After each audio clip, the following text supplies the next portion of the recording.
যোদ্ধা।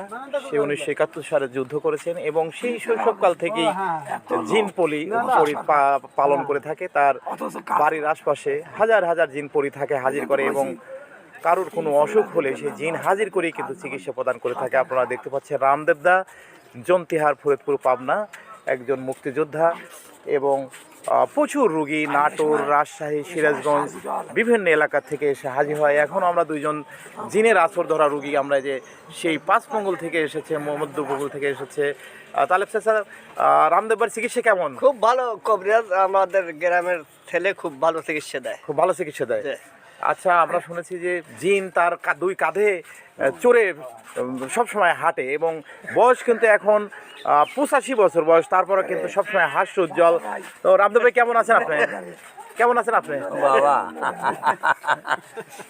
তো রামদেব ভাই আসলে কথা বলতে চায় না, কিন্তু তার গ্রাহকরা এখানে এসে পান খেতে আসছে, কিন্তু ভিড় করছে। আপনার কি চিকিৎসার জন্য আসছেন? এই যারা ফাঁকা লাগে, যারা ফোকার জন্য আসছেন। আপনি? আমার মাথায় সমস্যা। মাথার সমস্যা না? আপনি কি জন্য আসছেন? হ্যাঁ, কানে কম শুনে।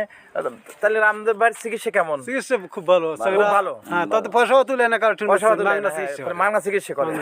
আসলে লাজুক মানুষ ক্যামেরার সামনে আসতে চায় না। তো ভাই, কত বছর ধরে এই চিকিৎসা দিচ্ছেন? কত বছর ধরে চিকিৎসা দিচ্ছেন? আচ্ছা,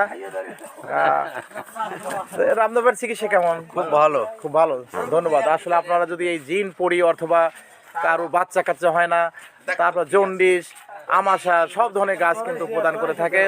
তরাশিয়ার জন্য ভালো, ছোট ছোট বাচ্চারা যারা কাঁদে তাদের চিকিৎসা ভালো। তো কি কি চিকিৎসা করেন একটু বলেন খালি। ধন্যবাদ সবাইকে ভিডিওটি দেখার জন্য। এই জন্য কিন্তু আসলে সাক্ষাৎকার দিল না। আপনারা অবশ্যই আসলে সব ধরনের চিকিৎসা পেয়ে যাবেন। এই যে সকালে মর্নিং ওয়াকে বের হয়েছে এবং টাটকা চা খেয়ে কিন্তু বাড়ি ফিরবে, এবং গ্রাহকরা তার পিছে লেগেই আছে, দেখতে পাচ্ছেন। তো ধন্যবাদ সবাইকে।